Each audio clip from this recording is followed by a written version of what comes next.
bonjour, bonsoir, en fonction de l'endroit où tu te trouves en ce moment. Alors, pour ne pas perdre ton temps, je me lance dans le vif du sujet et j'ai déjà envie de commencer par te dire merci. Merci d'avoir été patient jusqu'ici parce que j'imagine que tu as regardé toutes les vidéos du module 1 et probablement tu as commencé à prendre des notes. Donc, merci. Merci pour ta patience. Merci pour ta persévérance aussi parce que là, là, tu es en train de regarder une vidéo d'introduction du module 2. Alors, j'imagine que ce n'est pas facile de recevoir tout d'un coup comme ça de nombreuses informations. Mais nous rentrons à présent dans le vif du sujet. Dans ce module numéro 2, nous allons parler du Software Development Life Cycle, en anglais. Software Development Life Cycle. SDLC. Pardon, je m'excuse. SDLC.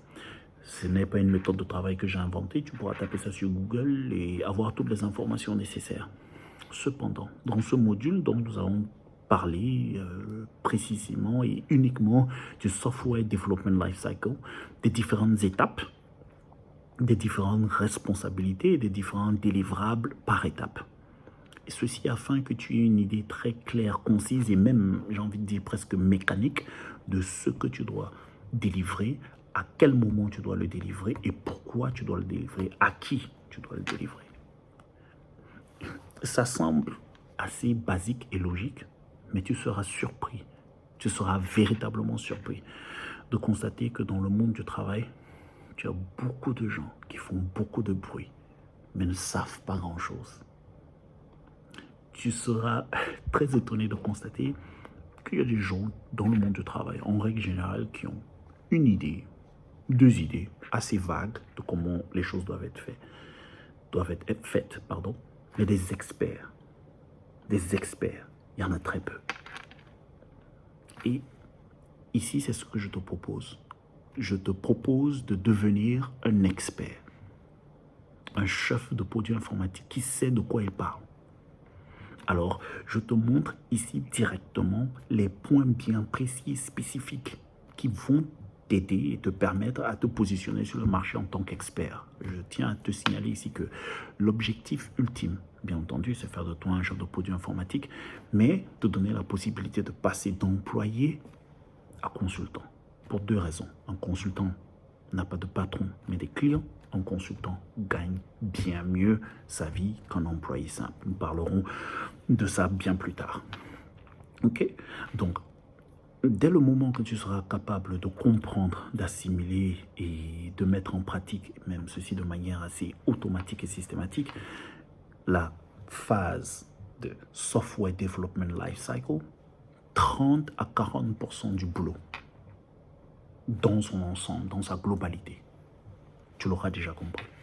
30 à 40% de ton emploi en tant que chef de produit informatique, dans sa globalité, tu l'auras déjà saisi, tu l'auras déjà maîtrisé. Peut-être que tu as remarqué que je m'exprime avec un peu de passion. Là, je suis sur mon lieu de service chez un de mes clients et je sors d'un meeting. On se trouve dans des meetings où il y a beaucoup de gens qui parlent, mais la plupart ne savent même pas ce qu'ils disent.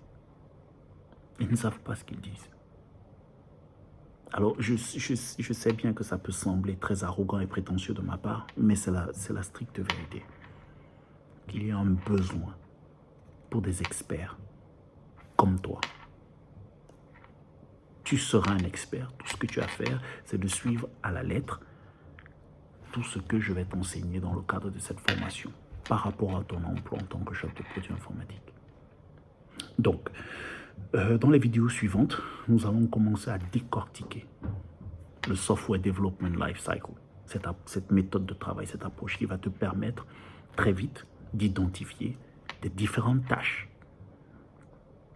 à des niveaux bien précis.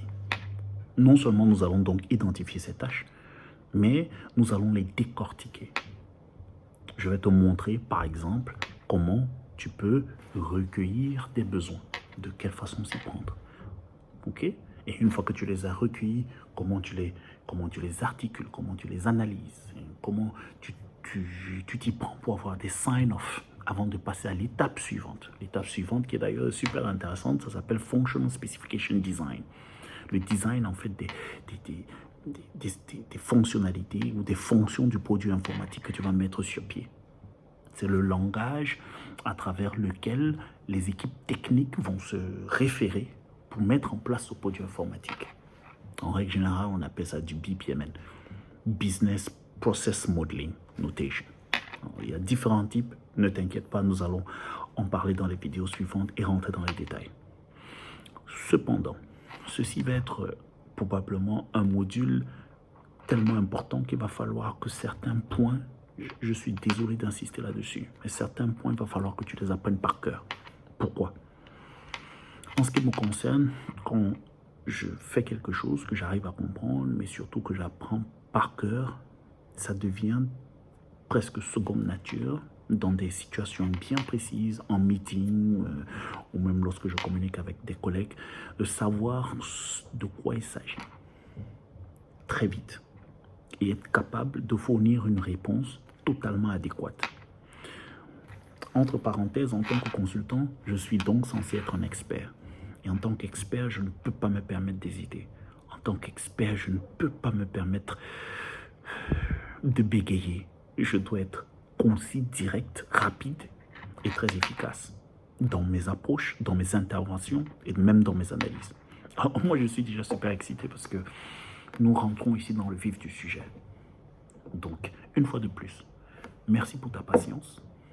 Tu as dû regarder probablement assez longuement et peut-être même de manière répétitive toutes les vidéos du module 1. Merci aussi parce que tu as été donc patient, tu as été persévérant. On se retrouve au module 2 et les choses sérieuses commencent. Donc, à tout de suite dans les vidéos suivantes. Ok? Allez, merci.